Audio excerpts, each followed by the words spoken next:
வணக்கம் நுழைஞ்சுங்களே, நான் உங்க தேவா. இன்னைக்கு நம்ம எந்த புத்தக ரிவ்யூ பார்க்க போறோம்னா, இந்த தீபாவளிக்கு ரிலீஸ் ஆன டியூட் டியூட் டியூட் தீபாவளி அப்படின்னு ஒரு ஹேஷ்டாகே போட்டு பயங்கரமா ட்ரெண்ட் பண்ணிட்டு இருந்தாங்க. அது மட்டும் இல்லாமல் இந்த பாட்டெல்லாம் சூப்பர் டூப்பர் ஹிட்னே சொல்லலாம். அதுவும் ஊரும் ரெட்லாம் பயங்கரமான ஹிட் ஆயிடுச்சு. அது மட்டும் இல்லாமல் இந்த படத்துக்கு மெயின் ஹைப்பே பார்த்தீங்கன்னா பெரிய ப்ரொடக்ஷன் கம்பெனி. அது மட்டும் இல்லாமல் பிரதீப் ரங்கநாதன் தான் சொன்னா, அவன் தான் ஒரே ஒரு ஹைப்பு. ஸோ இந்த ஹைப்லாம் நம்மளுக்கு பூர்த்தி பிடிச்சா இல்லையான்னு தெரிஞ்சுக்கணும்னா இந்த வீடியோ ஸ்கிப் பண்ணாமல் ஃபுல்லாக பாருங்க, உங்களுக்கு தெரியும். வாங்க வீடியோக்குள்ள போகலாம்.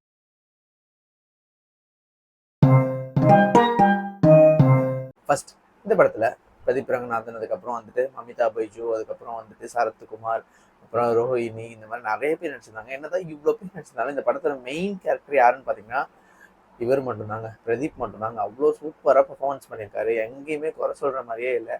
ஏன்னா டோட்டலாகவே அவர் வந்து ரொம்ப பக்காவாக பண்ணியிருக்காருன்னு தான் சொன்னோம். நம்ம எல்லா படத்தையும் பார்த்துட்டு தான் வரும். எல்லா படமும் சொல்ல முடியாது, 2 படம் தான் நடிச்சிருக்காரு. பட் ரெண்டு படத்துலையும் எவ்வளோ பிளாஸ்டாக இருக்குமோ அந்த அளவுக்கு பர்ஃபார்மன்ஸ் ரொம்ப ரொம்ப சூப்பராக இருந்தது. அதே மாதிரி மமிதாவும் ரொம்ப ரொம்ப சூப்பராக நடிச்சிருந்தாங்க. இதை தாண்டி வந்துட்டு இந்த படத்துல மெயினா இன்னொருத்தர் இருக்காருங்க. நீங்க ஆனால் கேமியோன்னு எதிர்பார்க்கலாம், அது வேற யாருமே இல்லை, நம்ம சரத்குமார் தான். ஐயோ செம்ம பர்ஃபார்மன்ஸுங்க இந்த படத்துல. அவரோட சீன்ஸ் எல்லாமே தியேட்டர்ல பிளாஸ்ட் பண்றானுங்க போட்டு. ஏன்னா அவ்வளோ ஒரு யதார்த்தமான ஒரு ரோல் பண்ணியிருக்காரு. யதார்த்தம்னு சொல்ல முடியாது, ஒரு நல்ல காமெடி ரோல். இந்த கதை பத்தி பாத்தீங்கன்னா, இந்த கதை வந்துட்டு ரொம்ப ரொம்ப சொசைட்டிக்கு அகேன்ஸ்டா தான் இருக்கும் அப்படின்னு நிறைய பேர் ஃபீல் பண்ணுவாங்க. அப்படிதான் ஃபீல் பண்ணிட்டு இருக்காங்க. இன்னமும் இதை போயிட்டு எப்போ இதெல்லாம் சாத்தியமே இல்லை, இம்ப்ராக்டிக்கல்னு வேற சொல்றாங்க. பட் ஆனால் இம்ப்ராக்டிக்கல் தான். பட் ப்ராக்டிக்கலா இம்ப்ராக்டிக்கலான்றது நம்மளுக்கு நடந்தால் தானே ஒரு விஷயம் தெரியும். ஸோ அதனால வந்து நான் இந்த கதையில வந்து குறைலாம் சொல்ற அளவுக்கு ஒன்றும் எனக்கு தெரியல. கதைலாம் ஓகே தான்.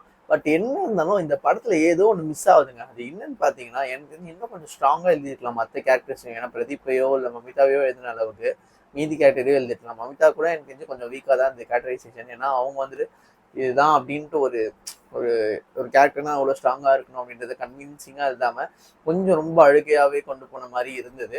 அதை தாண்டி வந்து இன்னொரு கேரக்டர் பாரின்னு ஒரு கேரக்டர் வரும், ஹிருதய அருண் பண்ணியிருக்காரு. அவர் வந்து ரொம்ப சூப்பரான ஆக்டர், நிறைய படம் பண்ணியிருக்காரு. இப்போ தமிழ்ல இப்போதான் இல்லை தக்ஸ் பண்ணியிருந்தாரு. ஓகே, அவரும் வந்துட்டு வர சீன்ஸ் எல்லாமே வந்துட்டு ஏன்னா இந்த கேரக்டர் எதுக்கு வரான், இவன் எதுக்கு சும்மாவே இருக்கான், எதுவுமே பேசாம நீங்க பாத்துக்கோங்க ப்ரோ, நீங்க பாத்துக்கோங்க ப்ரோன்னு சொல்ற மாதிரியே இருந்துச்சு. என்னதான் ஒரு காமெடி கேரக்டரா இருந்தாலும் அது வந்து ரொம்ப ரொம்ப இம்பார்ட்டன்டான கேரக்டர் அந்த படத்துல. நீங்க படத்தை பார்க்கும்போது தான் உங்களுக்கு புரியும். ஸோ அதுக்கு வந்து இன்னும் கொஞ்சம் ஒர்க் பண்ணி நல்லாவே எழுதிக்கலாம்னு தோணுது. அது தாண்டி வந்து இந்த படத்துல மெயினா பாத்தீங்கன்னா சாங்ஸுங்க சொல்லி அவன் சீரியஸா சாயபயங்கர் வந்து கலக்கிட்டாருன்னு சொல்லணும். பிஜிஎம் ஆகட்டும் இல்லை சாங்ஸ் ஆகட்டும் எல்லாமே ரொம்ப சூப்பரா இருந்துச்சு.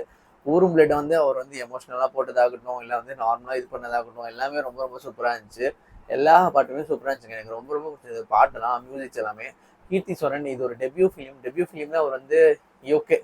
ஆக்சுவலாக நான் வந்து மெயினுங்க என்ன தெரியுமா, நம்ம எக்ஸ்பெக்டேஷன்ஸ் ரொம்ப அதிகமாக இருந்தாலும் படம் கொஞ்சம் நம்மளுக்கு இதுவாக தான் ஆகும். எனக்கு கூட அந்த மாதிரி தான் ஆச்சு. ஏன்னா பிரதீப் வேற இது பண்ணுறாரு, மைத்ரி ப்ரொடக்ஷன் நான் கொஞ்சம் அதிகமாக தான் எக்ஸ்பெக்ட் பண்ணிட்டேன். ஸோ அந்த அளவுக்கு எனக்கும் பெருசாக படம் வந்து ஒர்க் அவுட் ஆன மாதிரி தெரியல. பட் ஆனால் எங்கேயுமே போர்னா அடிக்கலாங்க. படம் ரொம்ப ரொம்ப சூப்பராக இருந்தது. ஏன்னா வந்து இந்த படத்தில் நிறைய குறை இருந்தாலும் இந்த படம் வந்து ரொம்ப ரொம்ப சூப்பரான ஒரு எங்கேஜிங்கான ஃபிலிமாக தான் அமைஞ்சிருக்கு.